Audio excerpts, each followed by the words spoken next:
Ahí está. Muy bien.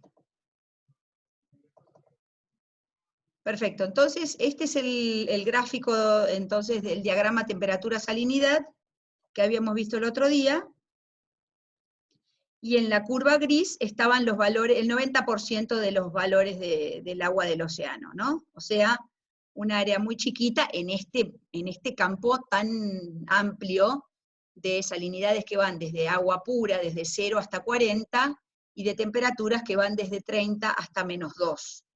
Fíjense que el 90% del océano, en el caso de temperaturas, está entre 10 grados y -2, y en el caso de salinidades, en un pequeño rango que está entre 33, 32, pónganle 33, y 35. ¿Sí? Cuando voy a la diapositiva anterior, la 48, acá les muestro otro tipo el mismo tipo, perdón, de diagramas TS, pero ahora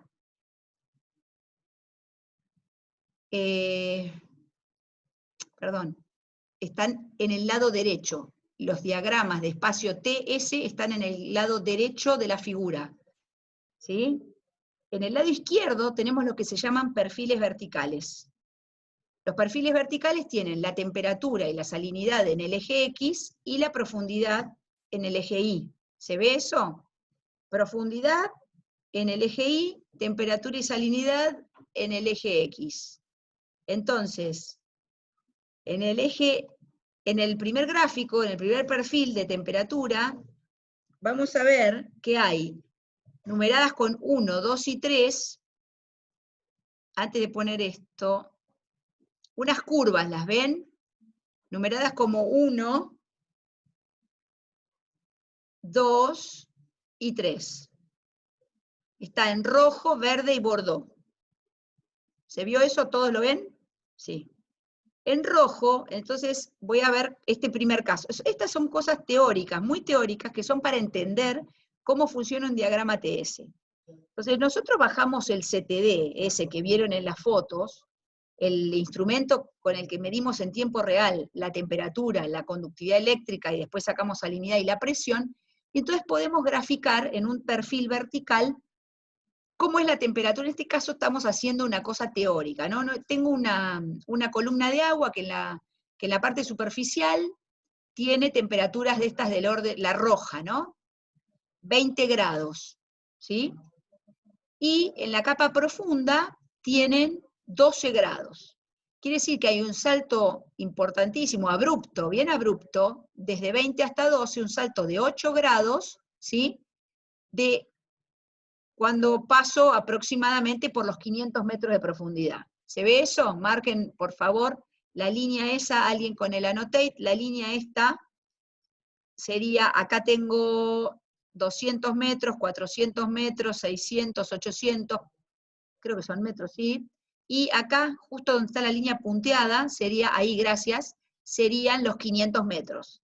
Entonces, en muy poca variación vertical, tengo un cambio enorme de 8 grados, ¿sí? Paso de un agua de 20 a un agua de 12.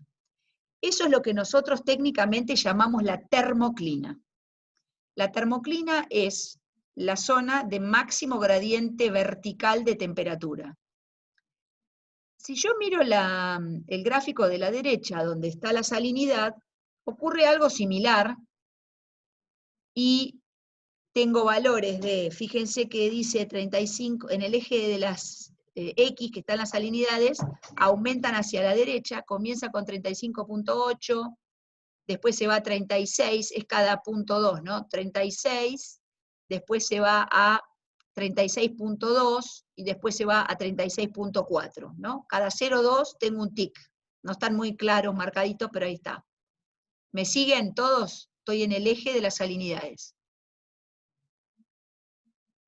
Entonces, la capa superficial es más salina, en este ejemplo tiene 36.4, y cuando me voy a la capa profunda, paso a 35.8. Quiere decir que tengo menor salinidad en la capa profunda. Y este salto abrupto, que otra vez podemos dibujar con otra línea de otro color, ahora en lugar de llamarse termoclina, se llama, ¿quién se anima? Esa fucsia, gracias. Haloclina, ¿no es? Haloclina, perfecto. Entonces, lo celeste es la termoclina y lo fucsia es la haloclina. Claro, este es un concepto bien teórico, el hecho de que el salto sea tan horizontal. Entonces, cuando pasamos al ejemplo 2, después vamos a ver que hay una curva en realidad. No es que esa termoclina o esa haloclina no son horizontales, sino que tienen una forma de curva. Pero antes de ir a eso, miremos qué pasa en el diagrama TS, en el campo bidimensional temperatura-salinidad. Entonces, cuando tengo la masa de agua superficial, esta que tiene un valor de temperatura 20 y un valor de salinidad 36.4, a eso lo veo como un punto en el diagrama TS. Es el punto rojo. Fíjense, 20, 36.4. O sea, es como una coordenada XY de ese diagrama en el cual la coordenada X es la salinidad y la coordenada Y es la temperatura. ¿Se entiende esto?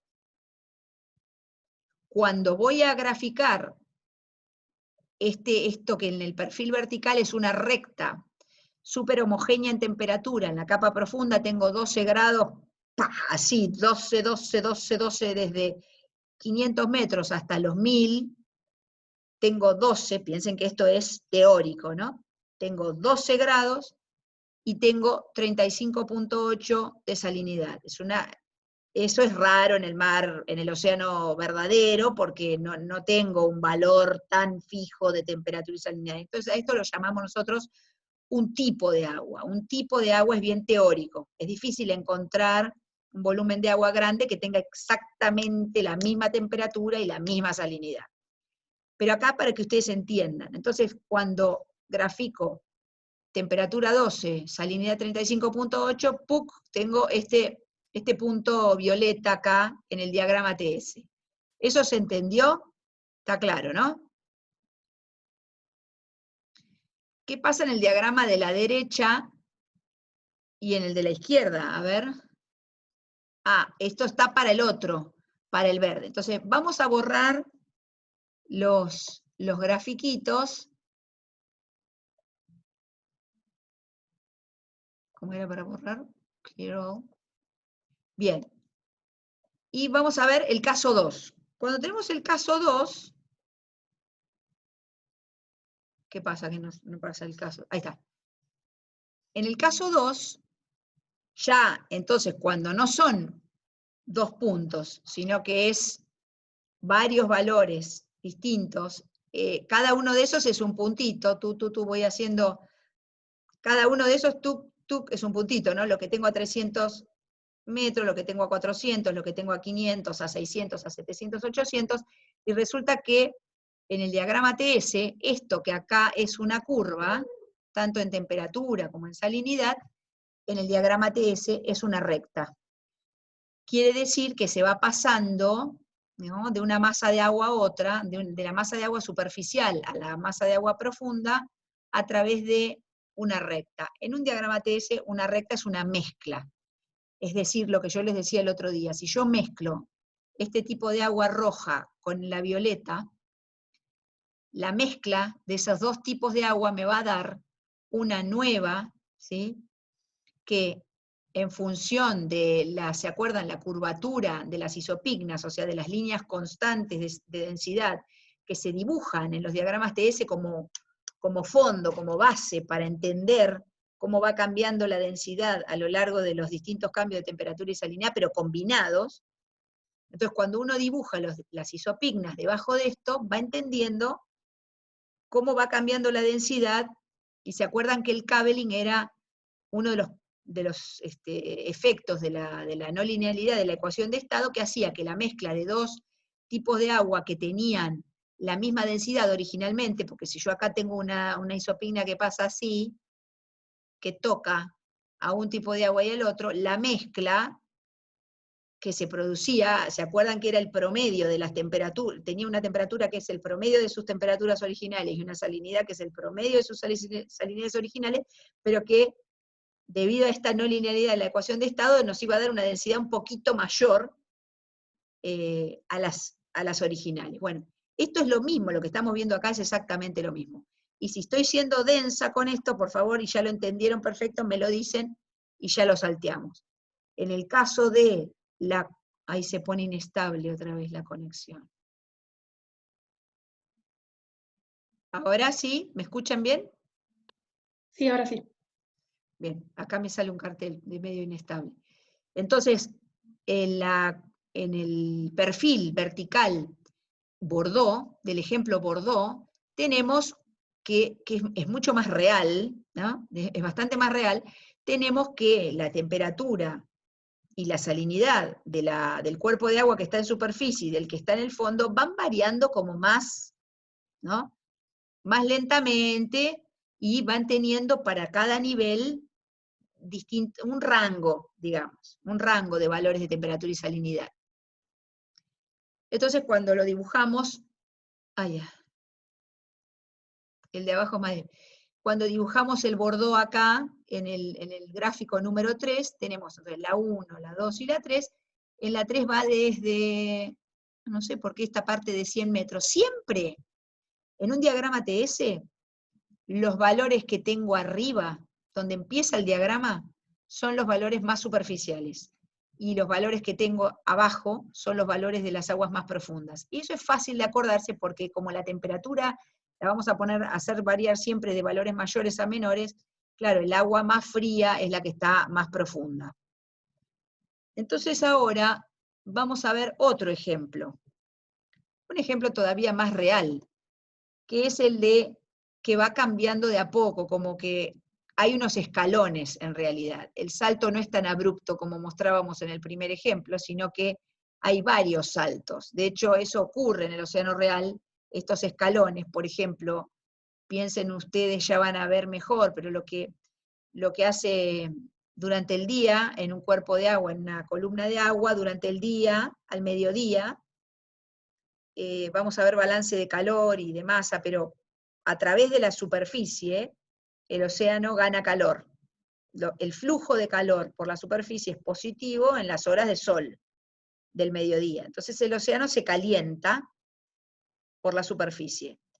Esa capa de agua que está bien pegadita a la superficie se hace menos densa, calentita, muy cómoda ahí, y más abajo es más densa.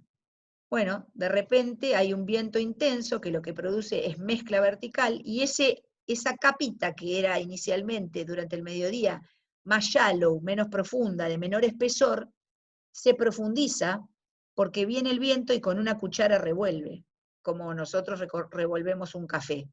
Y eso es mezcla mecánica. Entonces, toda esa columna de agua hasta mayor profundidad se mezcla y adquiere la misma temperatura y salinidad, sobre todo la misma temperatura, y entonces ahí hay como un escalón nuevo.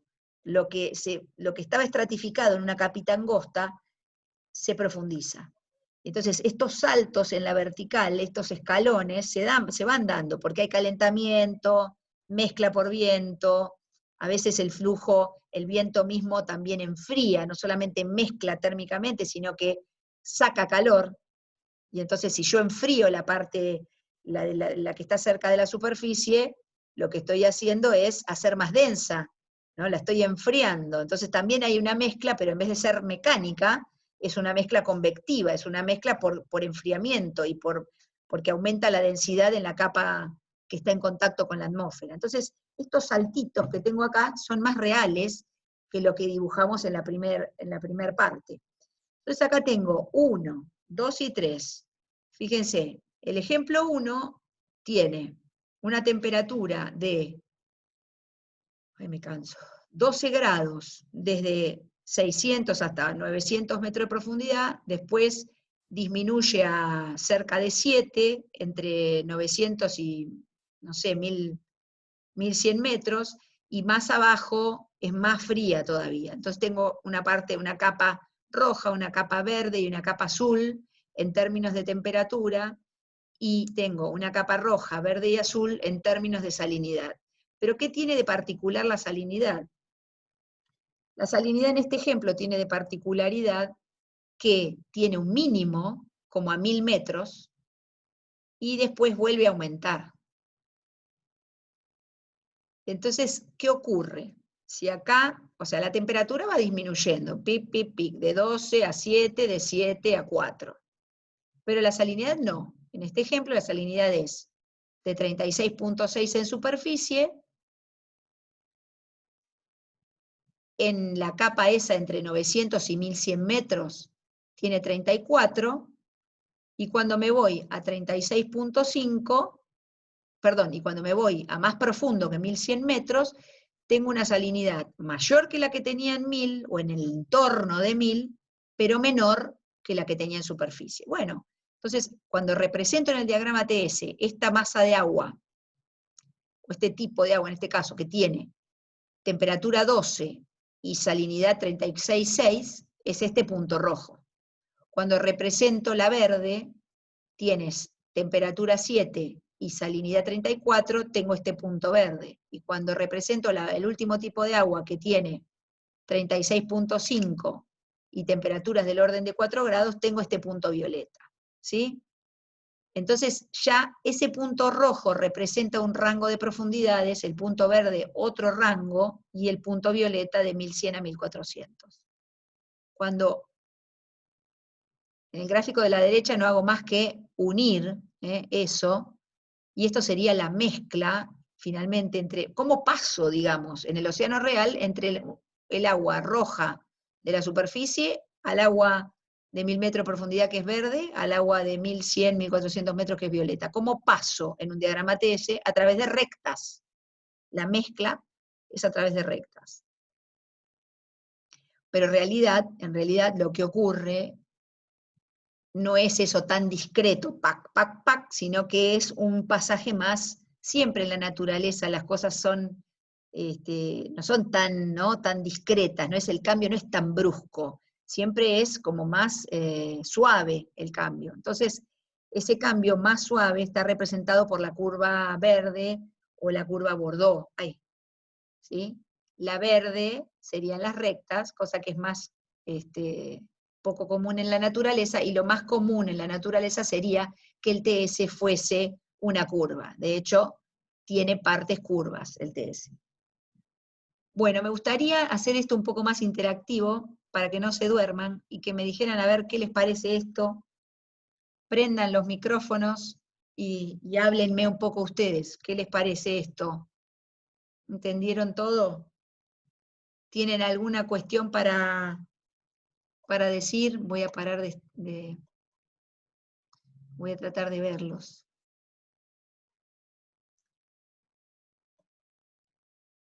A ver, prendan los videos, por favor.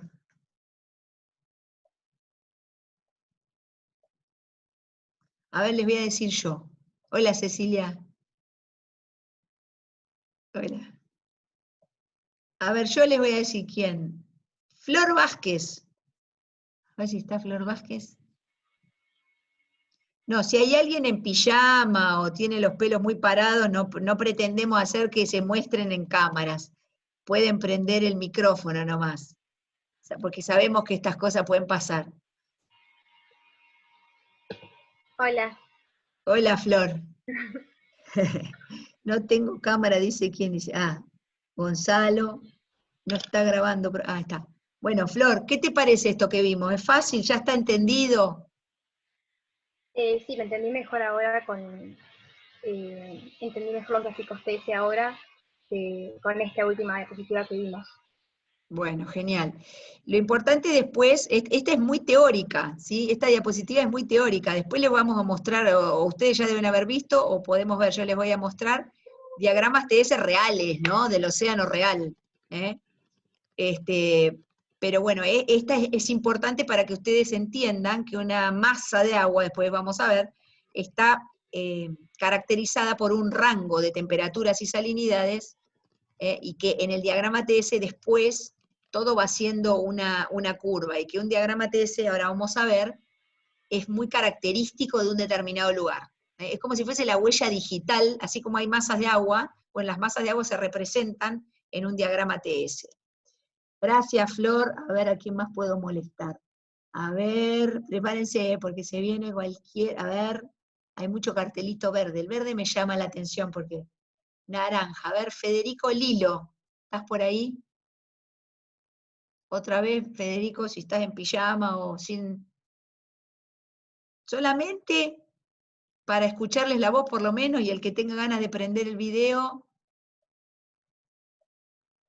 para que le vean la cara, porque son tantos que no... Bueno, hoy hay 28 presentes, o sea que a 45 me falta bastante gente hoy, pero... ¿Qué pasó?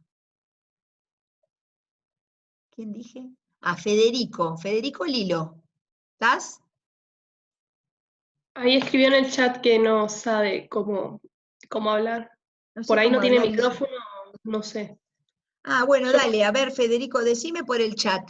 ¿Qué te pareció esto de los diagramas TS? Decímelo ahí por el chat.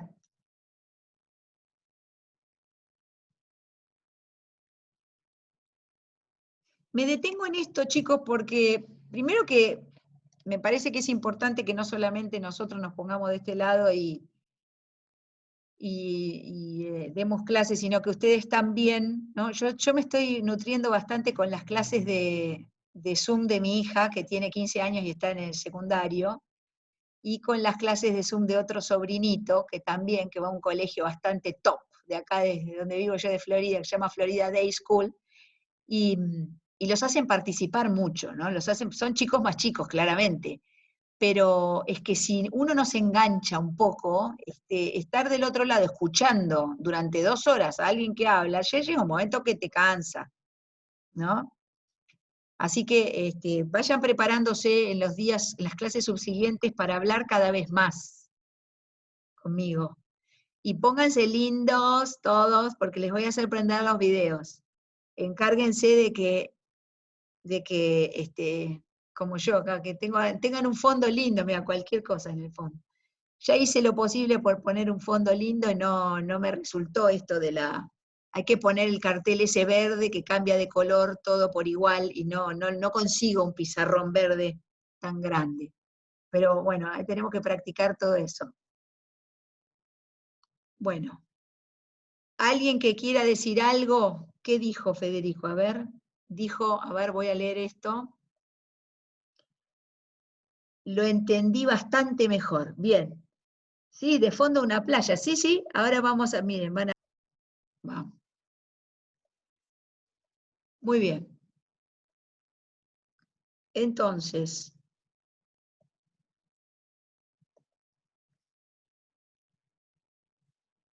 esto les presento acá en colores rojo, azul y negro, los diagramas TS del océano real en promedio, ¿no? Cada océano es muy extenso y imagínense que el Atlántico de norte a sur no es todo igual, tiene distintos diagramas TS, pero este es un diagrama TS medio. Fíjense, dice abajo. A ver, ¿quién lee lo de abajo? Alguien que lo lea, prendan el micrófono. Quiero escuchar una linda voz.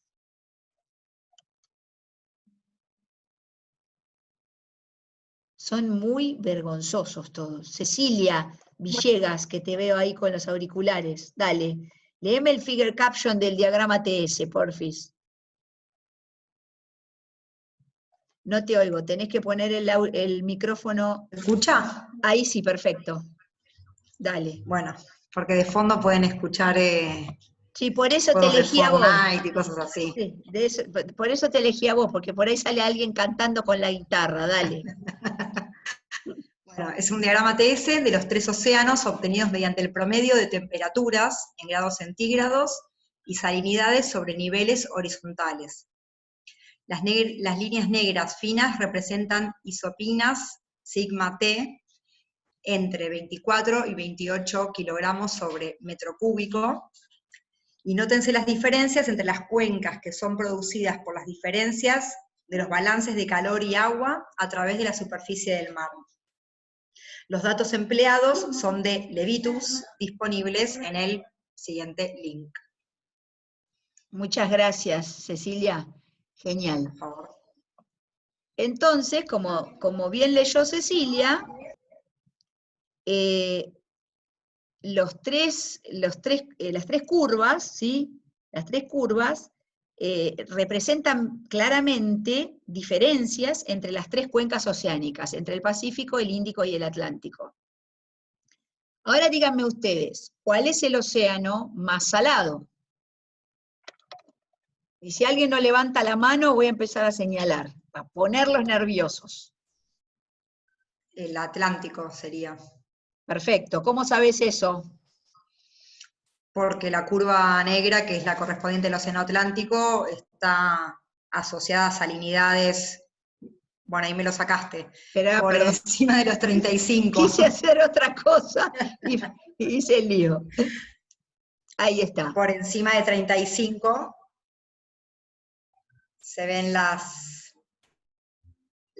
línea negra del Atlántico se ve, digamos, más hacia la derecha, en salinidades más altas que la de los otros océanos.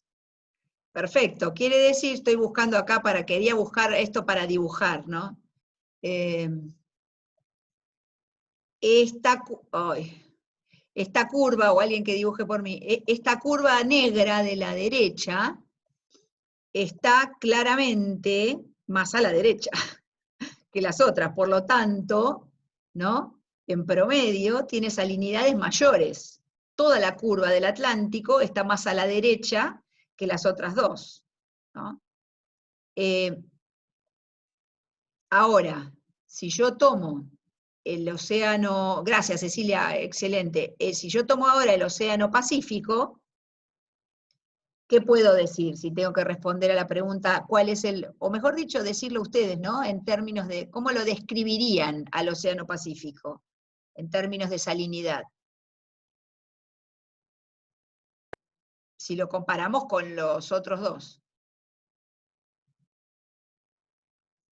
Comparado con el Atlántico varía menos la salinidad, si lo comparas solo con el Atlántico.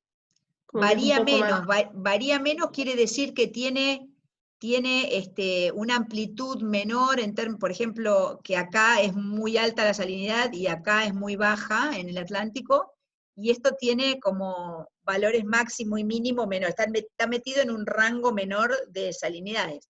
Eso está perfecto. O sea, yo por ahí estaba pensando otra cosa, pero eso que vos decís está perfecto. Si yo pienso, a ver si puedo hacer la annotate, si yo tomo un rango de salinidades que le corresponden al Pacífico, o sea, tomo el mínimo y tomo el máximo, ¿no? Y hago lo mismo con el Atlántico. Tomo el máximo y tomo el mínimo. Este rango, en amarillo, es lo que creo que dijo Estefanía, se me borró, es mayor que este rango,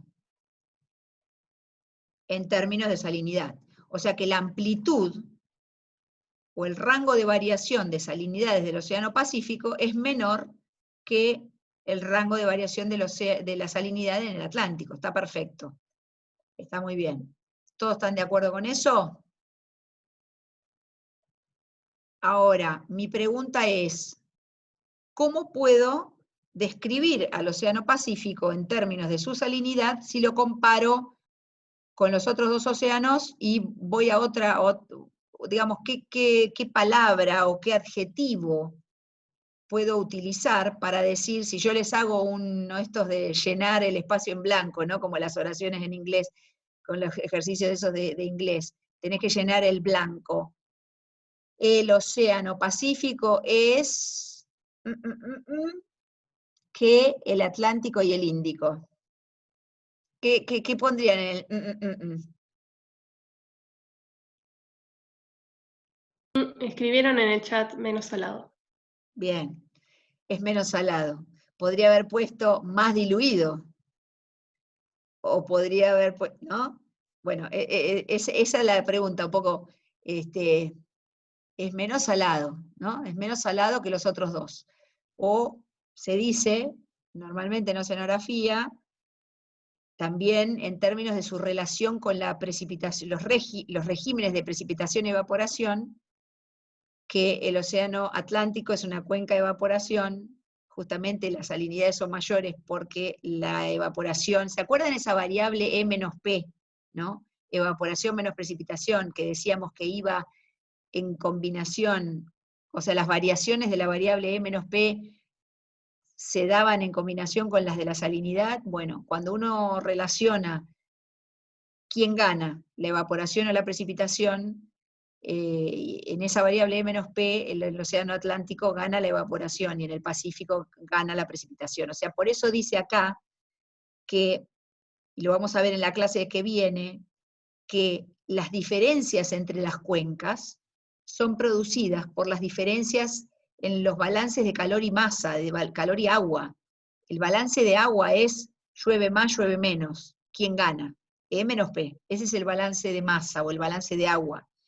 Y el balance de calor es cómo varía la temperatura, justamente por los flujos de calor. Entonces, ¿cuál es el océano más caliente o cuál es el océano que más se calienta o menos, ¿no? Esas dos cosas, los balances de calor y de masa, de calor y de agua, van a ser los responsables de las diferencias entre un océano y otro, en términos de los diagramas TS, pero también no es que el tamaño de la cuenca, la extensión, la profundidad no tengan que ver, pero esto es como más directo, ¿no? O sea, la respuesta directa del océano es a los flujos de calor y masa. Por eso en la clase siguiente, en el PowerPoint del otro que viene, vamos a ver eso, se llama balance de calor y masa. ¿Qué otra cosa tenemos para decir en estos diagramas TS? ¿Quién me dice qué son los numeritos que están a lo largo de las tres curvas? O sea, a medida que esos numeritos que están acá, 0,75, en azul, en rojo y en negro, ¿qué son?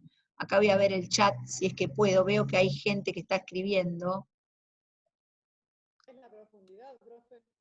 Al menos salado, profundidad, profundidades. Bien, profundidades en metros, ¿sí?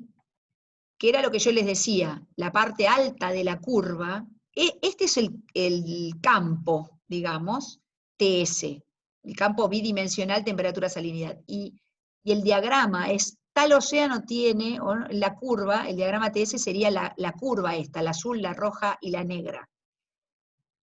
Entonces los valores de arriba de todo, el primer valor de la curva, del diagrama TS en sí, en este caso es siempre 0, bueno, porque empezaron a dar los valores en 0, pero podría ser 100 metros, podría ser 500 metros, donde sea que empezó, digamos, el valor, el primer valor, ¿no? Pero sí, lo que es seguro es que es el valor más superficial, o sea, de la capa más alta.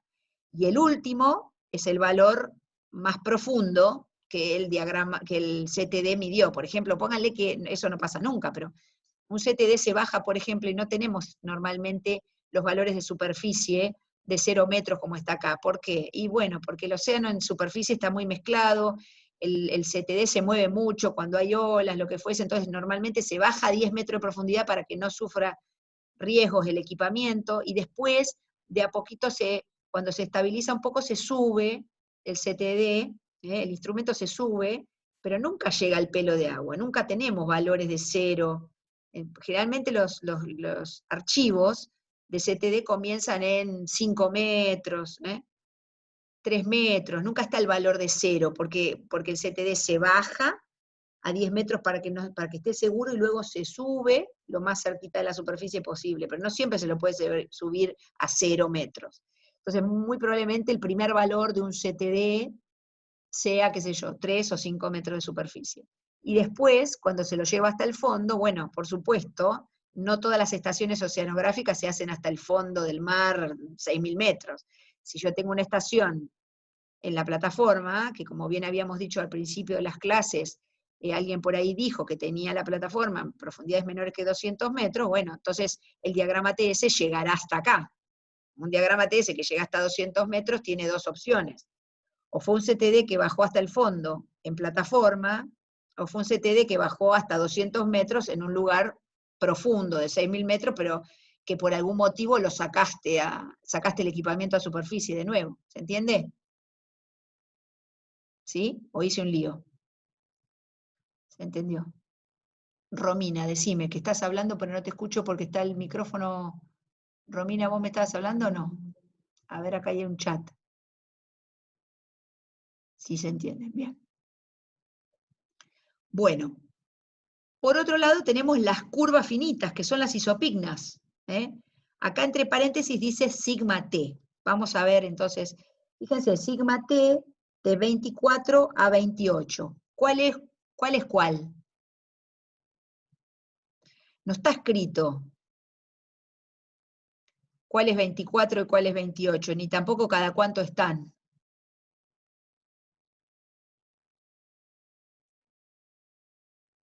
¿Quién me dice cuál es 24 kilogramos por metro cúbico y cuál es 28? Tenemos dos opciones, que esta sea 24 o que sea 28, y al revés, ¿no?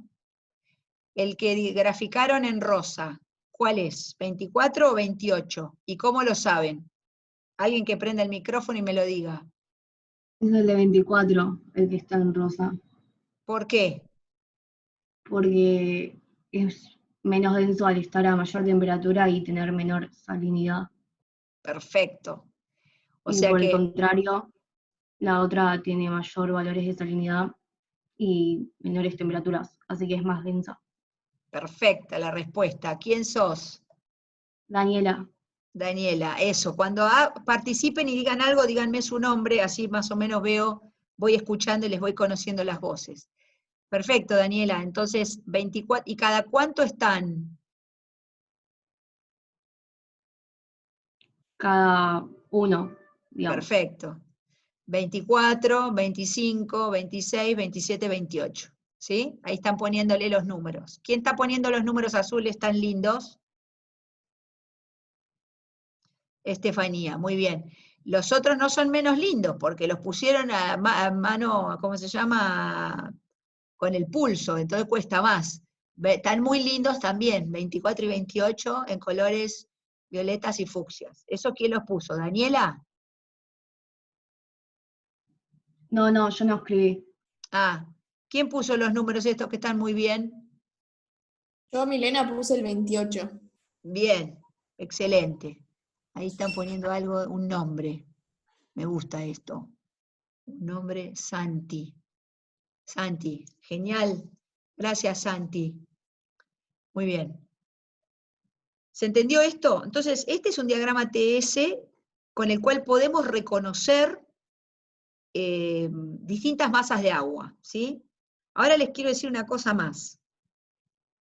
Fíjense la separación de las curvas, de las tres curvas, de los tres océanos, en la parte superficial, y cómo se van juntando a niveles más profundos. ¿Quién me explica eso?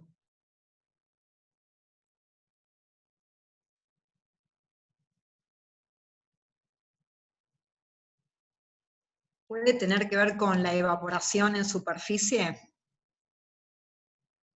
¿Sí? Muy bien.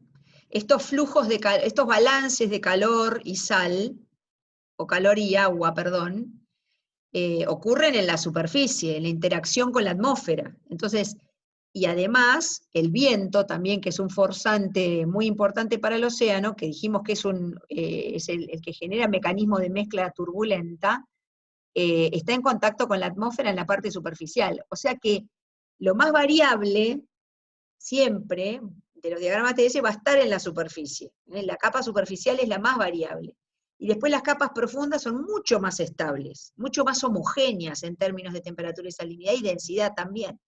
Quiere decir que no solamente los tres océanos se van a aparecer más también en superficie, en el fondo, sino que cuanto más abajo voy, ¿no? Cuanto más abajo, más profundo voy, más parecidos van a ser. ¿Por qué? Y bueno, porque el intercambio en el fondo ya es muy difícil, o sea, esto de la circulación termoalina es lo más lento en términos de escalas temporales en el océano, la más lenta de todas es justamente la circulación termoalina. La circulación, la dinámica que tiene el océano en la capa de mezcla tiene, ¿cómo se llama?, escalas temporales más cortas. No como el viento en sí, porque la atmósfera, como ahí tenemos varios meteorólogos como cursantes en la materia, sabemos que cuando uno tiene una tormenta, por ejemplo, bueno, la escala temporal es del orden de, no sé, 2 o 3 días, ¿no? O más corta. Pero en el océano, una tormenta en el océano, como un eddy, por ejemplo, bueno, dura más tiempo, puede llegar a durar, por ejemplo, un mes. Ahora, la circulación termoalina estábamos hablando de años, ¿no? Muchos años, miles de años. Entonces, las escalas en el océano, las escalas temporales, también varían mucho. Del orden del mes, bueno, las olas son mucho más cortitas, ¿no? Pero del orden de los días, la marea, ¿no? Ese tipo de fenómenos que son de escalas más cortas, diarias, semanales, mensuales, hasta escalas de miles de años. Justamente la circulación termoalina es esa, la más lenta de todas. Profe, en el chat Sí. dejaron una pregunta Gracias. que A tenía ver que ver si. con eso también. Espérate que no, ahora no puedo ver el chat, porque cuando por ahí alguien habla se me prende, y si no, no me aparece. No entiendo. Ahí está, 6 tengo acá. Tic. ¿Varía mucho en años, niña o niña, la salinidad del Pacífico? A ver, el niño y la niña lo vamos a ver con más detalle, ¿no? En general, el niño y la niña afectan mucho lo que es el calor, los flujos de calor, ¿sí? Y en el caso de salinidad, los flujos de agua también, en la parte del Pacífico ecuatorial, es buena la pregunta, en la parte del Pacífico ecuatorial cambian los patrones de lluvias. Hay unos lugares que normalmente son, lo vamos a ver con más detalle, pero hay lugares que normalmente son muy lluviosos, que en un caso niño intenso se hacen más secos. Y lugares que son más secos, de menos precipitaciones, que se hacen más lluviosos. Entonces, cambia la temperatura, los flujos de calor, y cambia la salinidad por flujos de agua, por variaciones en los patrones de evaporación y precipitación. Así que sí, pero la pregunta es, en el caso del Pacífico, también hay influencia del niño y la niña en el Atlántico y en el Índico, porque como ustedes saben, la niña y el niño se inician en el Pacífico ecuatorial, pero afectan a todo el globo. Así que hay cambios en todo sentido. En estos gráficos no vamos a ver ese tipo de cambios, porque el niño y la niña tienen una periodicidad del orden de 5, o sea, 4 a 8 a 10 años. Y estos son diagramas muy promedio, digamos, son muy climatológicos. Acá es como si le hubiera sacado toda la variabilidad al océano, no tenés nada de escalas cortas, ¿está bien? Acá no hay algo que me permita ver la variación de 5 años, ni de una semana, ni de un día. Acá es como decir, bueno, ¿cómo describo a los 3 océanos en términos de muy largo periodo? Es como un gráfico, como un diagrama climatológico. Pero fíjense que a más de 700 metros, hay varias diferencias, ¿no? Porque acá en 4.500 más o menos todos se juntan por aquí, ¿no? Pero como a 700 metros el azul, 700 metros el rojo y 700 metros la curva negra, tienen variaciones bien diferentes. 1200 ya se acerca un poco más, pero la curva negra claramente muestra que las aguas profundas del océano Atlántico tienen sus características particulares, y eso es lo que demuestra la circulación termoalina. Me estoy quedando sin batería, esperen que tengo que enchufar. A ver, voy a parar un cachito. Un segundo, ¿eh?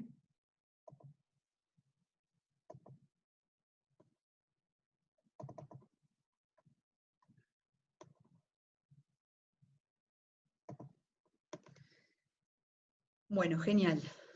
estaba diciendo que el Índico, por ejemplo, entre los 700 y los 4.500 metros es como muy poco variable.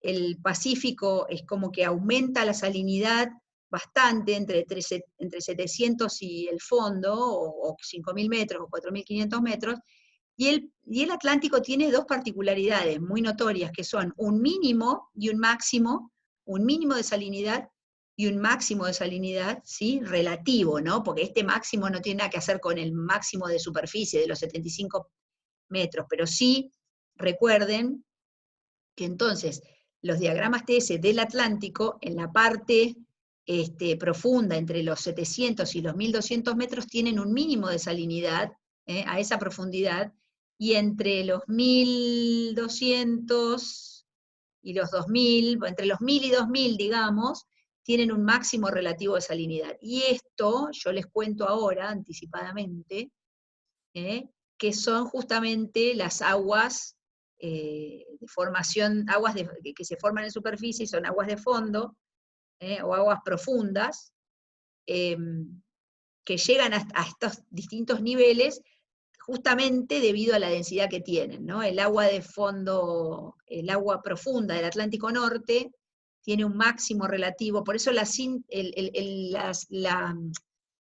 circulación termoalina también se llama conveyor belt en inglés, o cinta transportadora, y la cinta transportadora es de sal y calor. ¿Por qué?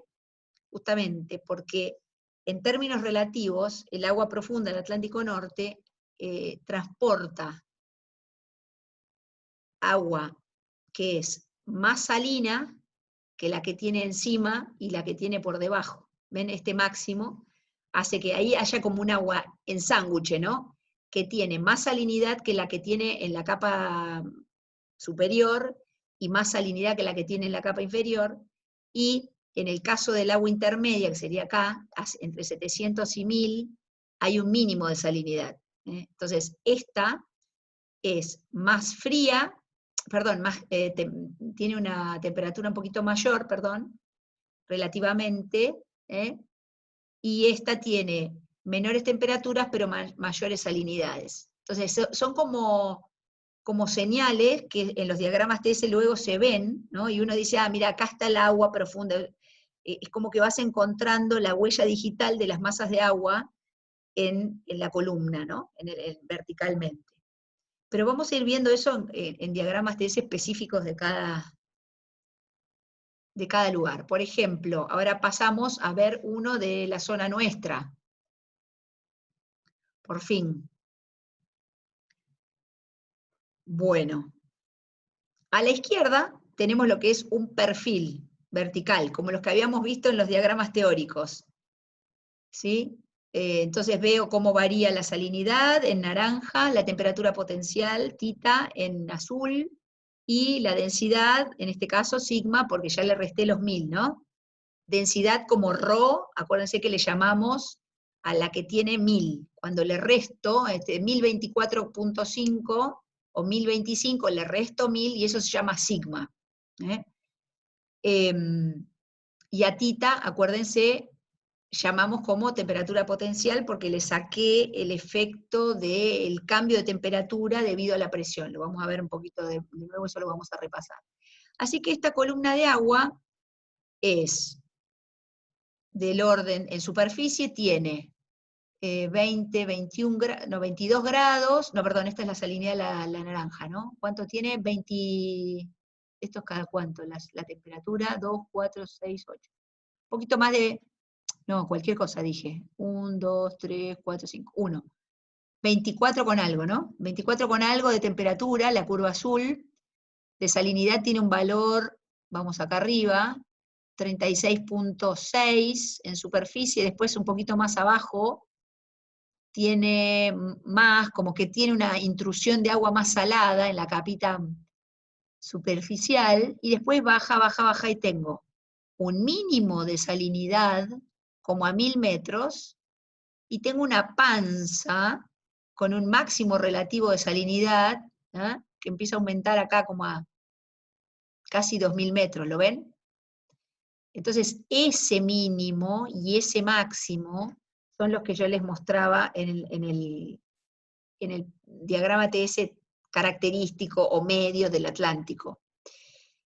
Y en términos de temperatura, lo que tengo es directamente una disminución de la temperatura hasta aproximadamente cuando sale de este mínimo, que sería el agua intermedia, le decimos nosotros agua intermedia antártica, hasta llegar a un valor que es más o menos ya estable, pero disminuye de nuevo. Fíjense que acá el azul tiene una leve pancita, como que va de acuerdo, ¿no? La naranja, la salinidad tiene panza, y el azul también tiene una leve pancita, y se va achicando, va disminuyendo la temperatura potencial desde, no sé, 3.000 y pico de metros hacia el fondo.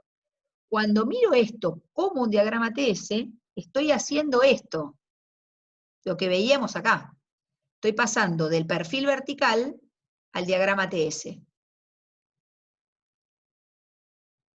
Estoy pasando del perfil vertical, que tengo las tres cosas juntas, al diagrama TS. Quiere decir que en este gráfico tengo las tres variables y su dependencia con la profundidad, con Z, y en este cuadro también tengo todo, en este diagrama de la derecha. ¿Por qué? Y bueno, porque la densidad la tengo como isopignas, líneas de densidad de sigma constante. La temperatura y la salinidad representadas por un punto, ¿no? Qué sé yo, no sé, acá a 99 metros, casi a 100 metros de profundidad tengo, a ver si podemos hacer una línea recta, allá, con el annotate, que vaya de acá hasta la temperatura que es. ¿Alguien lo hace? Yo ya lo perdí, no sé qué pasó con esto. Ahí está. Quería hacer una línea recta. Tuc.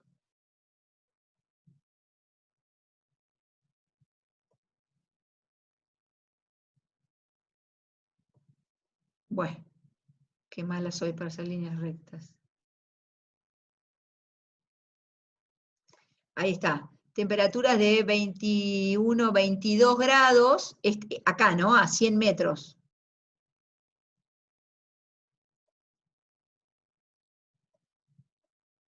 No 29, bueno, pongámosle 100. Ahí. A 100 metros de profundidad tengo una temperatura de 22 grados, por ejemplo, y una salinidad de, ¿cuánto es esto? 36 a 37, estos son 0,2, 6, 2, 4, 6, 8, casi 36,8 de salinidad. ¿Está bien? ¿Qué densidad tiene el agua a esa profundidad? Bueno, muy bien. Si acá tengo 25, acá tengo 26, acá tengo 25,5. Más o menos, en este lugar tengo esta curva, ¿no? Allá. Bueno, ya no sé cómo borrar solo eso. Ah, deshacer, esperen. Había un deshacer acá. Entonces,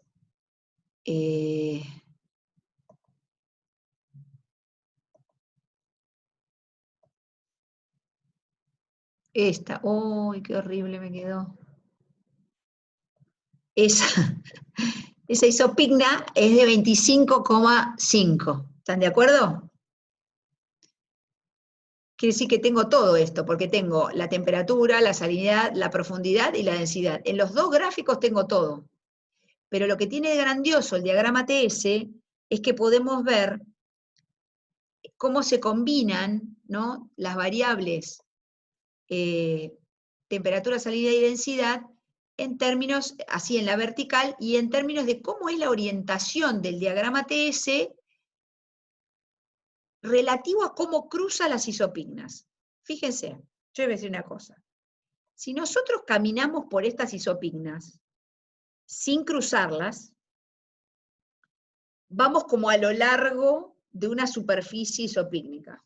O sea que vamos como caminando sobre una superficie de igual densidad. Quiere decir que si yo hago un camino como este,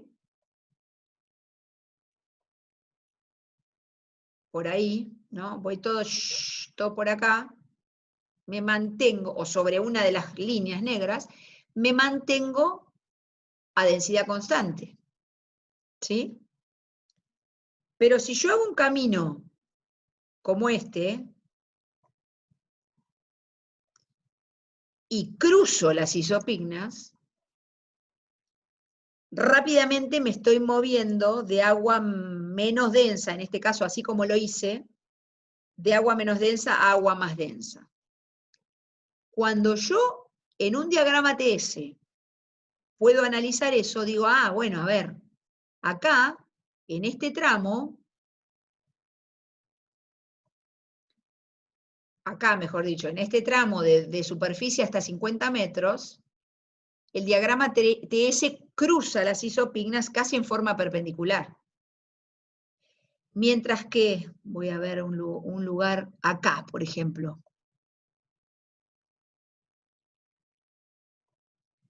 El diagrama TS prácticamente es paralelo a la orientación de las isopignas.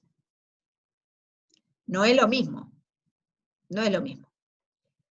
Cuando la curva, o sea, cuando el diagrama TS de un determinado lugar, de una determinada estación, cruza las isopignas en sentido perpendicular, esa columna de agua es muy estable. ¿Por qué? Porque las variaciones de densidad son muy rápidas con la profundidad. Entonces yo tengo una capita de agua que es menos densa, otra un poquito más densa, otro poquito más densa, otro poquito más densa. Eso es estable, gravitacionalmente estable. Porque el agua que está por debajo de la de arriba es más densa, con lo cual no va a haber cambios. ¿Cuándo una columna de agua es inestable? Cuando la puedo mezclar rápidamente. Si las variaciones de densidad entre la capita de arriba y la capita de abajo son pocas, si la densidad es muy parecida, yo rápidamente le meto un poco de energía y mezclo. ¿Está bien? Y eso ocurre en las zonas en las que los diagramas TS son paralelos a las isopignas. ¿Por qué? Y porque me estoy moviendo a lo largo de densidades parecidas. Si las densidades son parecidas, con un pequeño cambio que haga en una densidad, en una parcela que tiene determinada densidad, entonces nosotros llamamos a esa columna de agua inestable. ¿Por qué? Porque le cambié un poquito de la densidad. Es fácil primero cambiarles la densidad, porque es casi todo muy homogéneo. Entonces le cambio un poquito la densidad y ya esa parcela va a, digamos, va a estar en condiciones de moverse, ¿sí? Es más fácil para esa parcela moverse para buscar su densidad o la densidad propia en términos de lo que la rodea. ¿Esto qué quiere decir? Esto es fácil por ahí para los meteorólogos, ¿no? Una columna de aire inestable se genera. ¿Hay algún meteorólogo conectado? Cecilia. Perfecto. Cecilia, gracias, tenés razón. Me había olvidado de vos, Cecilia, como meteoróloga. ¿Cómo se define a una masa de aire, si querés, inestable? ¿O cómo se define? No, ¿cómo podés explicar vos lo que es inestabilidad, cuando se habla de inestabilidad en el aire?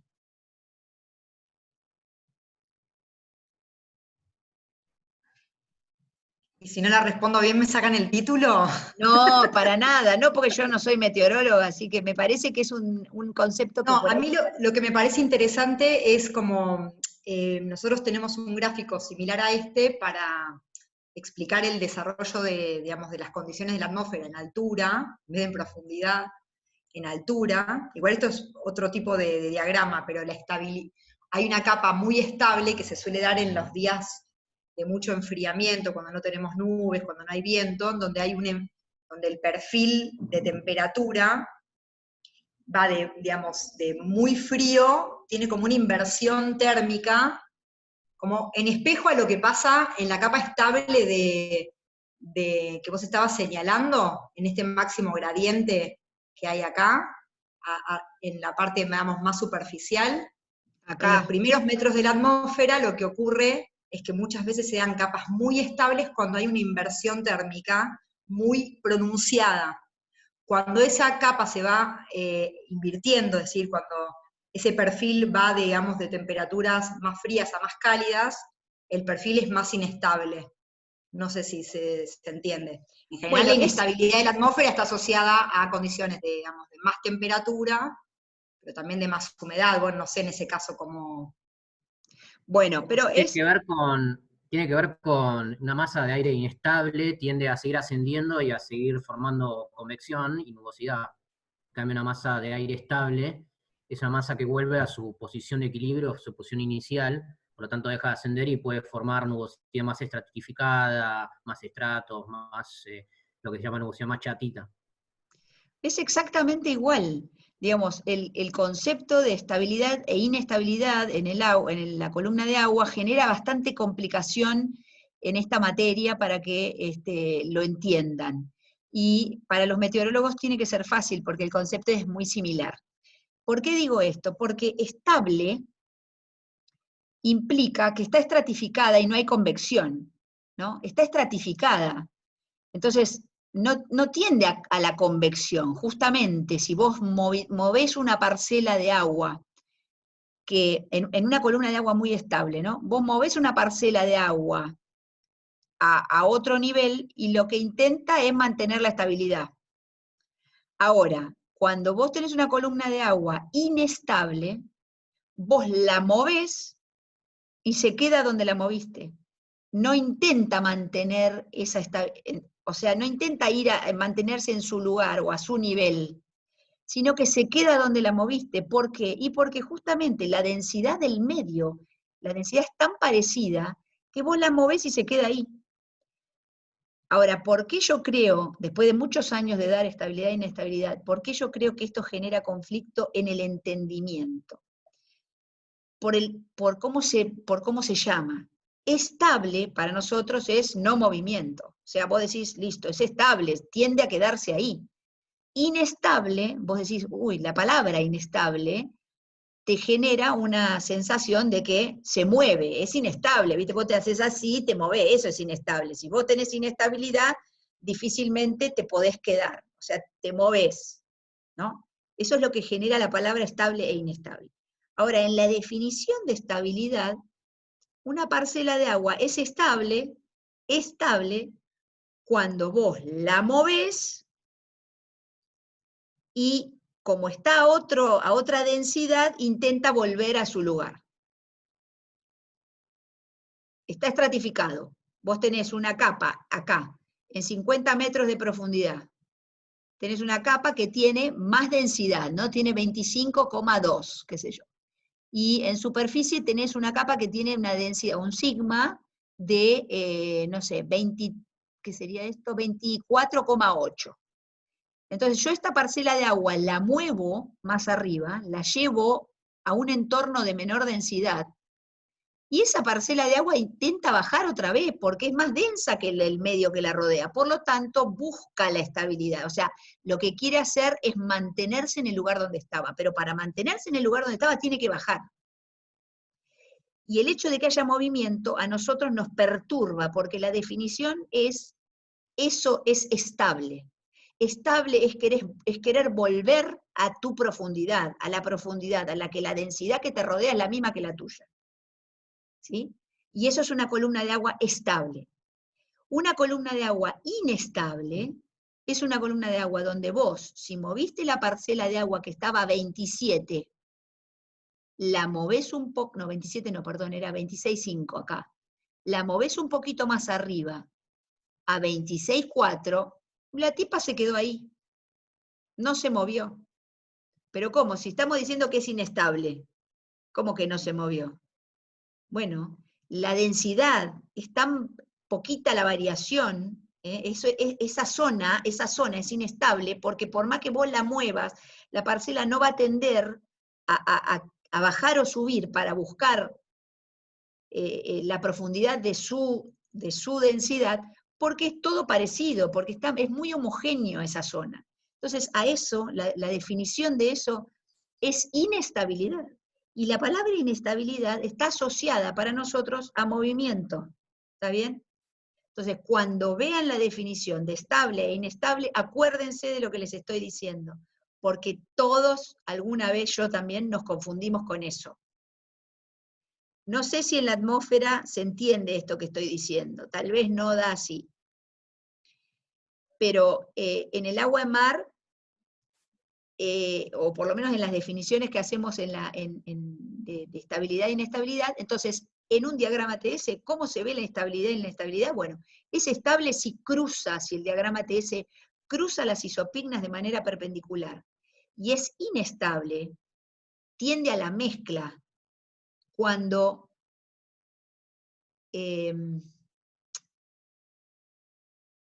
estoy en una región donde la densidad es muy similar, y acá tiende a la mezcla.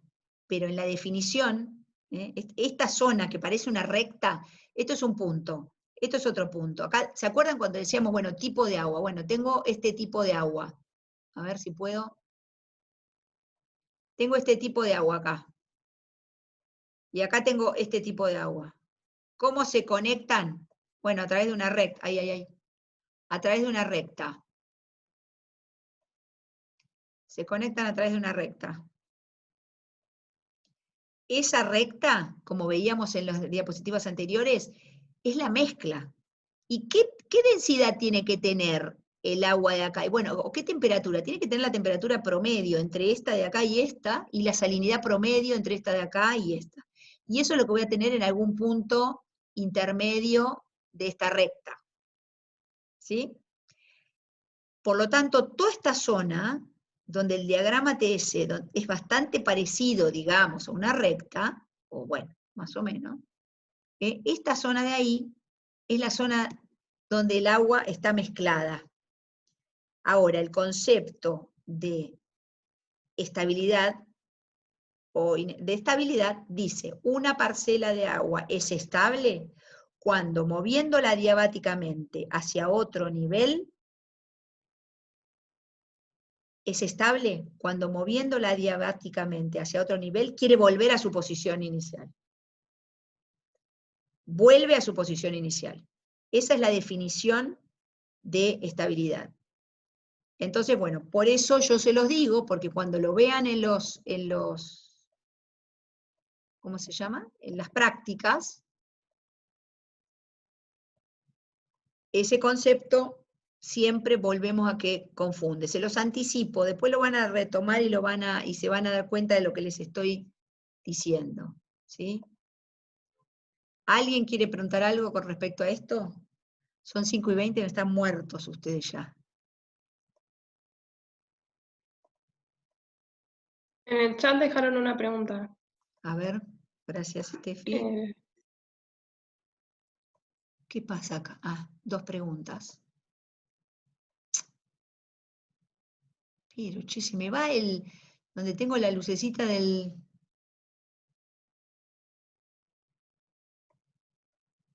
No lo puedo ver.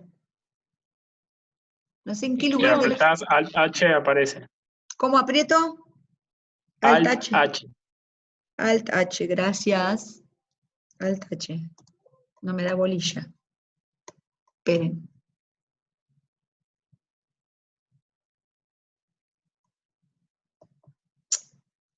Bueno. Alt H. No, algo está bloqueado porque... Ahí está. Profe, ¿puedes marcar alguna capa de inestabilidad? Profe, ¿qué pasa en la curvatura de más abajo? Es transversal también, pero tiene otra inclinación. A ver. Esto es esta, vamos a marcar. Vamos a marcar una inestable y una estable. A ver si me sale el annotate. Pero la...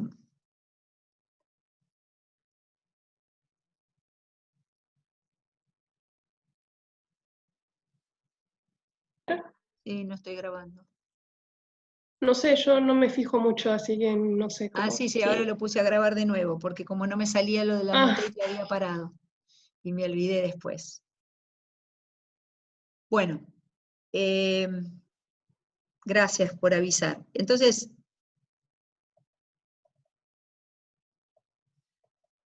cuando vemos diagramas TS, por ejemplo, en el Atlántico,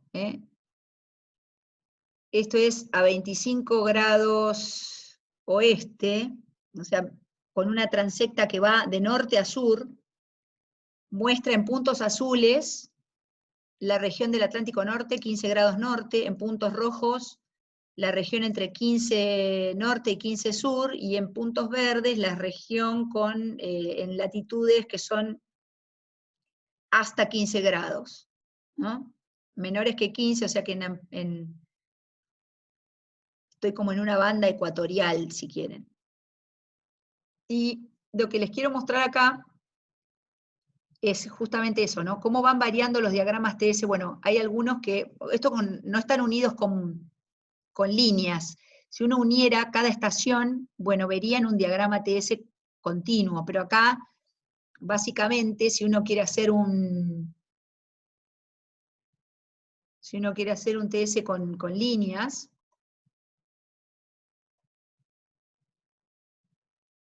bueno,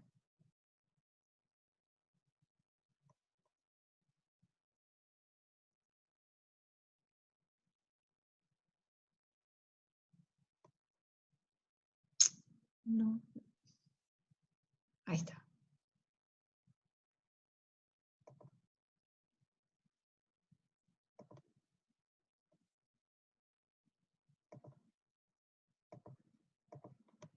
Uno podría seguir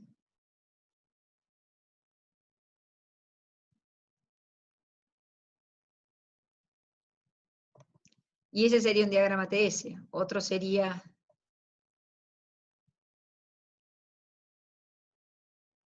ese, otro vendría por acá. Ay, bueno, horrible. Pero digo, si uno uniera los puntos, vería cosas como parecidas a lo que vimos en el anterior, ¿no es cierto? Y acá tengo regiones que son muy estables, donde se cruzan las isopignas.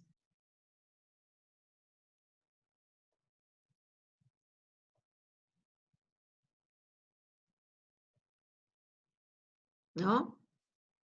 Regiones más inestables serían, esto es muy estable porque se cruzan las isopignas, ahora más en el fondo, ¿no? Más inestables podrían ser, bueno, acá también se cruzan bastante, ¿no? Pero, por ejemplo, una región acá, siempre hay un cruce, no son nunca paralelas, absolutamente paralelas a las isopignas, pero hay que mirar cómo es la orientación, digamos, del diagrama TS respecto, ¿no?, de la perpendicular a las isopignas en este caso sería más o menos así. No, cualquiera dice, ¿no? Así.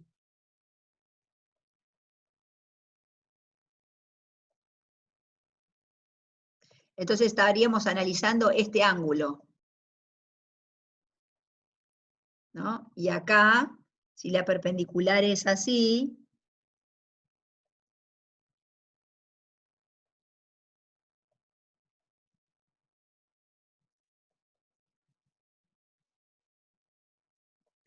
estaríamos analizando este ángulo. Prácticamente no hay ángulos, son paralelas, ¿sí? Esta y esta, o sea que son paralelas y son absolutamente transversales a la orientación de las isopignas, que sería esta. Esa es una región estable.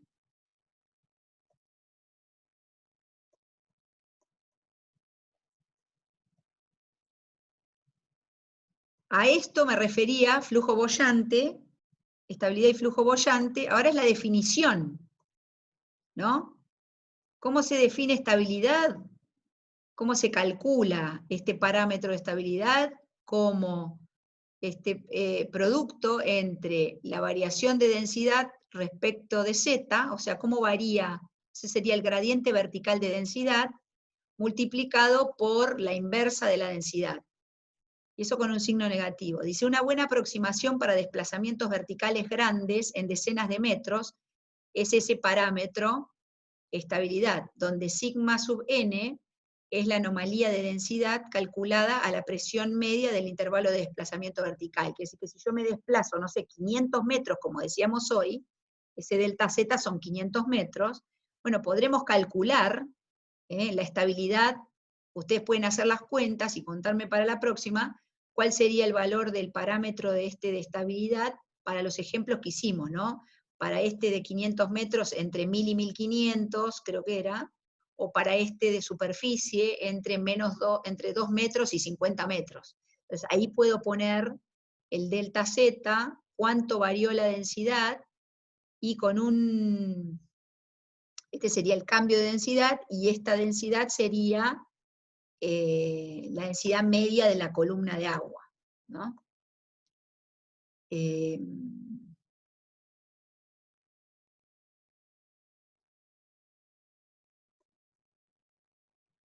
Entonces, el océano, como conclusión de esto, un poco de lo que hablamos previamente de estabilidad, el océano se halla verticalmente estratificado. Esa estratificación se cuantifica a partir del valor de delta ρ sobre delta z, cuál es la variación en esos 500 metros o en esos 50 o 48 metros, cuál es el cambio de densidad. Cuanto mayor es ese cambio, cuanto mayor es este cociente, mayor es la estratificación. La estratificación genera una fuerza restitutiva sobre la parcela de agua. Si se desplaza verticalmente, oscilará como una onda interna con esta frecuencia. Eso se llama frecuencia de Brun-Väisälä. Es decir, si yo muevo la parcela de agua, la muevo de posición, para volver a su posición original, genera un pulso. Y ese pulso de movimiento se propaga, es como que queda oscilando, luego hasta se acomoda, y ahí entonces lo que hay es una onda interna. Se puede medir, por ejemplo, a partir de dejar un CTD, hacer lo que se llama un yo-yo, un CTD en un mismo lugar, ¿no? Y medir las variaciones de temperatura en un mismo lugar, y entonces uno puede ver incluso también los movimientos de la termoclina. Uno puede ver si la termoclina primero está a determinada profundidad y después, parados en la misma estación, la termoclina tiene movimientos verticales. Para la próxima les voy a buscar un diagrama que tenemos de esto temperaturas medidas en el sur, en el Golfo San Jorge, creo que son, en los cuales ustedes van a poder ver, si uno está parado en un lugar y mide la temperatura a lo largo del tiempo, uno ve esas oscilaciones de la termoclina, por ejemplo, o de alguna isoterma, y entonces puede ver cómo esa profundidad de la termoclina cambia en el tiempo, y por lo tanto, ese movimiento genera una onda interna porque se propaga entre dos fluidos, no entre la atmósfera y el agua, sino en la interfase entre dos fluidos de distintas densidades, ¿no? La frecuencia de oscilación de esa onda interna se le llama frecuencia de Brun-Väisälä y está dada por la raíz cuadrada de justamente ese delta ρ delta z, o sea, la tasa de variación de densidad en la vertical, multiplicada por la gravedad y dividida por la densidad media de esa columna. Si la columna de agua está más estratificada, la frecuencia es mayor, o sea, mayor frecuencia implica una longitud de onda más corta, ¿no? Y si está menos estratificada, es como la figurita de la izquierda, o sea, con una frecuencia menor o una longitud de onda mayor. Con imágenes satelitales nosotros podemos ver, después yo les voy a mostrar, ondas internas en el océano que dejan una señal en la superficie. Ocurren también, estas ondas internas también existen en la atmósfera. Fíjense, acá tenemos, ¿ves ya? 6 menos cuarto. el gráfico de arriba tienen a la izquierda densidad potencial, potential density sigma 0, dice, densidad potencial donde la referencia, la profundidad de referencia es la superficie, o sea, la presión atmosférica. Sigma es sigma tita, densidad potencial. En la vertical tengo la profundidad en decibares, y varía, la densidad va aumentando, ¿no es cierto? Entonces, ¿cómo se calcula este n? Se calcula a partir del cálculo de delta ρ, delta z. Para calcular delta ρ, delta z y determinar esta frecuencia, o el parámetro S de E, estabilidad de la columna de agua, se emplea una presión de referencia, en el caso, en el medio de intervalo de profundidad, donde se realiza el cálculo. Por ejemplo, si las observaciones están cada 10 metros, deben referenciarse en el punto medio de cada intervalo. O sea, a 5 metros voy haciendo esas discretos, tengo que hacer variaciones de, por ejemplo, ρ de 5 metros, o perdón, de superficie a 10 metros, hago el ρ de 10 metros menos el ρ de superficie, y eso se lo asigno a 5 metros. A 15 metros le asigno la diferencia de la densidad a 20 menos la de 10, y entonces lo pongo en Z15, y así, voy haciendo esa cuenta, siempre con el mismo delta Z, y entonces ahí voy sacando este n, que cuando muestra un máximo, ahí donde la frecuencia de Brun-Väisälä es máxima, esa es la zona más estratificada del océano. Esa es lo que nosotros llamamos la capa, la base de la capa de mezcla, donde termina de variar, justo ahí está como cuando uno tiene que ubicar la pignoclina, una de las formas de encontrarla, la máxima variación de densidad, sería acá, qué sé yo, acá son como 500 metros, en este ejemplo. La estabilidad de la columna de agua entonces está definida por la inversa de la densidad multiplicado por estas variaciones. Y acá es una estabilidad que tiene un término más, donde se le resta este G sobre C sub S cuadrado, porque está escrito en función de la velocidad de propagación de la onda. No importa, lo que me interesa es que se den cuenta que hay una asociación entre, lo escriben así para escribirlo en función de la frecuencia de Brun-Väisälä, hay una relación entre la estabilidad, el parámetro de estabilidad, con la frecuencia de Brun-Väisälä. La estabilidad es igual al cuadrado de la frecuencia de Brun-Väisälä dividido la gravedad. Cuanto mayor es el delta ρ, delta z, mayor es la estabilidad. Cuanto mayor es la variación de la densidad con la profundidad, más estable es la columna de agua. Y ahí quiero que vuelvan a pensar en esto. Cuanto mayor es la variación de densidad con la profundidad, mayor es la estabilidad de la columna de agua. Cuanto menor es el cambio de densidad con la profundidad, menor es E, y por lo tanto la estabilidad es menor, es más inestable, porque ese parámetro E disminuye. Yo creo que, me parece que falta esta nomás de la luz. Ah, bueno, viene mucho de luz que no tiene que ver, porque ustedes tienen que hacer la práctica de densidad, entonces me voy a quedar hasta acá, y les voy a mostrar antes de terminar la clase 4,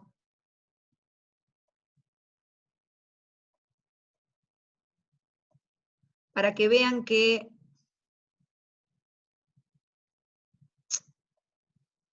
bueno, lo del tiempo de residencia no se los di, pero ese pues lo podemos ver la próxima. Todas estas que no vimos, las vemos la próxima, pero acá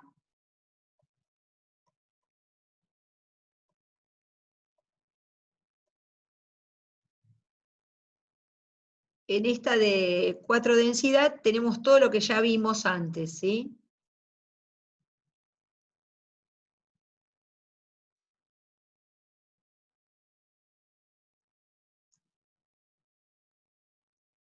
Ahora por ahí habría que repasar lo de temperatura potencial.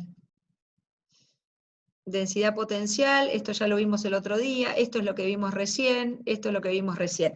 O sea que de la 4, lo que voy a hacer para la próxima es, de lo que está subido en el campus, voy a borrar, les voy a dejar solamente la parte de, para repasar esto del origen de las sales disueltas y el tiempo de residencia, que me parece que estaba en las, fíjense que son 6 diapositivas nada más del principio, 5 o 6 diapositivas nada más. Todas las demás las voy a borrar, porque ya están en el final de la práctica, o mejor dicho, del PPT de la práctica, de la clase teórica número 3.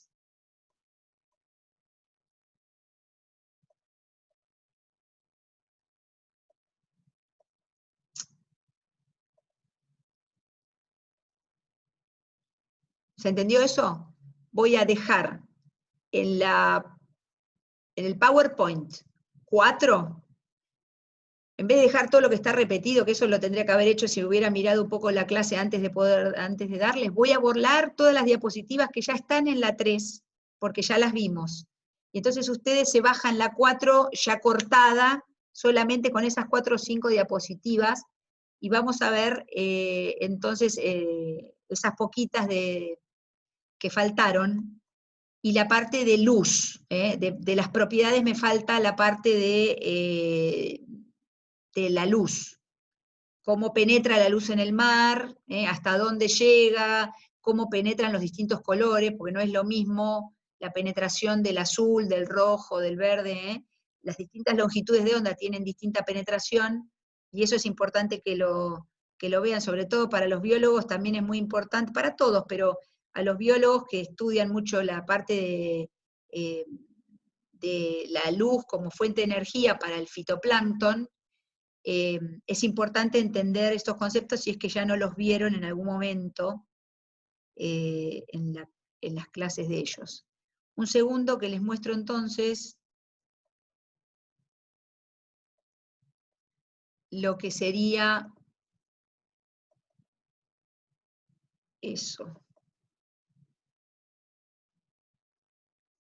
Para la parte del interés de los biólogos, por ejemplo, entonces, donde termina acá, igual lo de la densidad y la zona de estratificación es muy importante porque es súper importante para los organismos planctónicos, pero lo que vamos a ver la próxima al principio, entonces vamos a ver esto. Fíjense si las pueden mirar, cosa de que lo podamos pasar por ahí rápido. Yo me entusiasmo y tardo mucho, y además que es la primera vez que doy las clases en 2 días, porque normalmente nosotros hacíamos un solo día a la semana. Entonces dábamos 4 horas yo daba clase 4 horas de teórica, y después la práctica se daba al otro día. O sea, yo daba, por ejemplo, los martes, y los jueves se daban las prácticas. Pero ahora estamos haciendo miti, entonces 2 horas de teoría y 2 horas de práctica, y es la primera vez que lo estamos haciendo así, por eso un poco nos cuesta, porque hace más años que venimos haciéndolo de la otra manera, ¿no? Más allá de todo lo que tenemos, de los problemas que tenemos con la cuarentena y la enfermedad de la madre de la profesora, vamos a ver toda esta parte de penetración de la luz y cómo incide en la distribución de fitoplancton. Y después vamos a ver rápidamente los mapas, que también los pueden ir mirando ustedes para ver qué les surge, de la distribución de nutrientes. ¿Por qué? Porque, bueno, luz y nutrientes son los 2 elementos importantes para que pueda existir fitoplancton en el mar, o para que en general, para que se pueda desarrollar mejor el fitoplancton en el mar. Así que en la 57 vamos a empezar la próxima. Y creo que puedo hacer una nueva donde junte la parte de esto de la luz y lo que nos falta de hablar un poquito sobre el tiempo de residencia de las distintas sales o de los distintos iones, para cerrar la parte de por qué el océano es salado a comparación del agua de los ríos, ¿no? Creo que sería todo. Por favor, díganme si los mareé mucho con todo esto, porque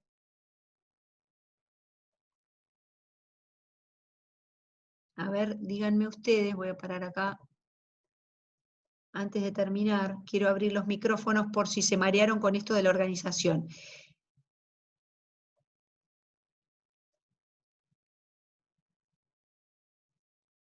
Nadie dice nada. Estefanía, ¿qué te parece? Decime vos que te estoy viendo. Estoy viendo a Por Cecilia. ahí lo mejor sería recortar un poco de los dos PowerPoint y hacer uno, y entonces queda todo organizado. Uno Digamos, solo. o sea, Lo que pasa claro. que el de densidad, yo lo tenía así, pero el de densidad lo separé después porque se hizo la práctica de densidad. Está la práctica de las propiedades y la práctica de densidad como aparte. Entonces, creo que la idea el año pasado había sido separar justamente por eso, y me quedó medio como para repaso, digamos. Claro, y otra cosa es que cuando las hago muy largas, después son tan pesadas que no las puedo subir. Por ahí lo que tendría que hacer es borrar de la de propiedades la parte de densidad y dejar la 4 así como está. Y volar de la 3 donde está repetido. ¿Qué les parece? Lo vuelo de la 3, me queda más flaca la 3, más liviana, y a la 4 le dejo solamente la parte del repaso, eso que hice, del repaso de las sales, y solamente la parte de densidad y estratificación. ¿Está bien? ¿Les parece bien? Para dejarlo también organizado para cuando ustedes estudien y que no se arme tanto lío. Una cosa más, me quedan 5 minutos, o no sé, hasta las 6. Les quiero mostrar esto nada más, porque me pareció que hubo algunas preguntas que fueron un poco, preguntas o respuestas por ahí un poco confusas respecto de lo que es la temperatura potencial.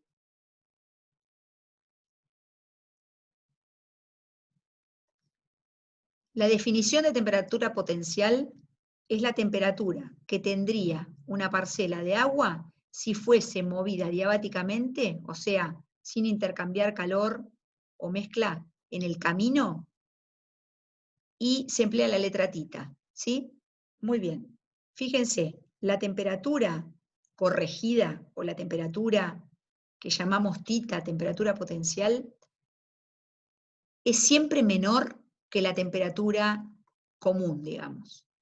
Quiere decir que si yo hago la cuenta, ustedes van a ver, tienen la fórmula seguramente para calcular la temperatura potencial, lo que necesitan hacer es decir cuál es el nivel de referencia, ¿sí?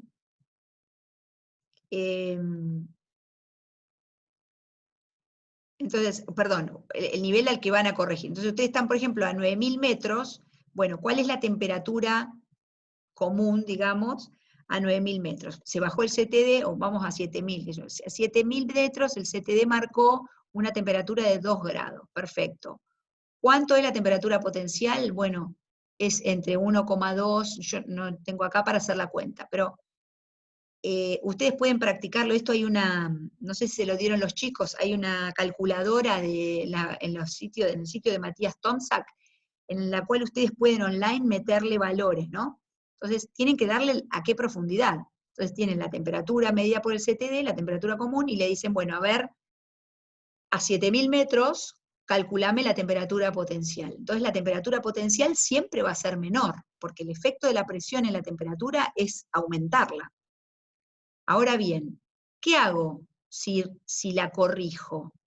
La estoy llevando a superficie en el sentido de la comparación. Es como si yo lo llevara, a esa parcela, la llevara hasta la superficie, y entonces ahora la temperatura que tomé con el CTD en superficie o a 200 metros es comparable con la temperatura que tomé en 7.000 metros, en el sentido de que no tengo el efecto de la presión. ¿Qué quiere decir eso? Que la realidad es que a 7.000 metros la temperatura es mayor. Ahora, esa temperatura es mayor, claramente mayor, tiene una diferencia grande por efecto de la presión. Si yo comparara esa temperatura, o incluso la densidad calculada con la temperatura así, sin corregir, no la puedo no es comparable con la densidad o la temperatura que está medida en superficie.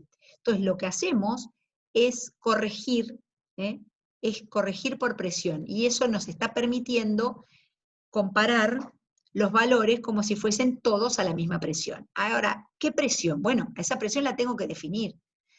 O refiero a 0 grados, perdón, a 0 atmósferas, presión superficial, o refiero a la presión a 7000 metros. Si yo voy a hacer el cálculo de densidad, o mejor dicho, de sigma, sigma sería pasar de densidad a haberle restado los 1000.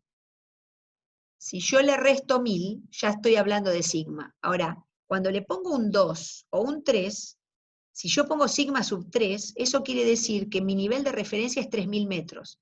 Como decía Ornella, si yo estoy trabajando con masas de agua profundas, entonces no me sirve estar trabajando con referencia a 0 metros, porque no es el lugar donde estoy trabajando normalmente a 3000 metros. Bueno, entonces refiero todo a un nivel Z de 3000 metros. Eso se llama sigma sub 3. Cuando pongo 3000 metros, claramente tengo que incluir ahí la presión a 3000 metros.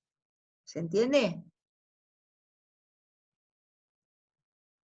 No sé si les mostraron, alguien que me diga si les mostraron el sitio que Matías Tomczak tiene para hacer cálculos de... Sí, lo usamos para hacer los ejercicios de la práctica. Perfecto. Bueno, entonces, en ese, ustedes van probando y... A ver un segundo. Carlos, ¿puedes llamar? Ya termino.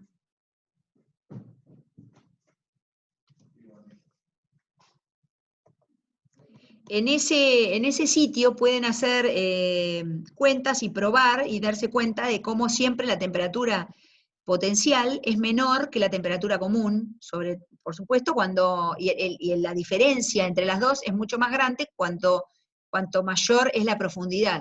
Ahora, si yo estoy a 3000 metros de profundidad o a 4000, bueno, tomo esa referencia. Puedo cambiar el nivel de referencia. Entonces, densidad potencial referenciada a 0 decibares se llama sigma sub tita.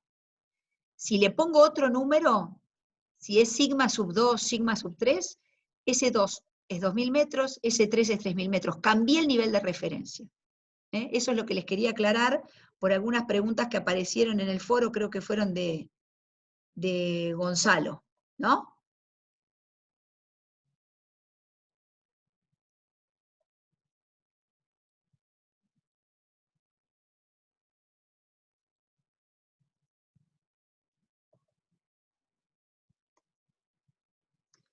¿Sí? Bueno, los dejo ya y voy a ver si puedo arreglar eso. Los dejo porque esto me parece que se va a cortar porque ya son las 18:01. ¿Está bien? Bueno, nos vemos. Nos vemos. Chao.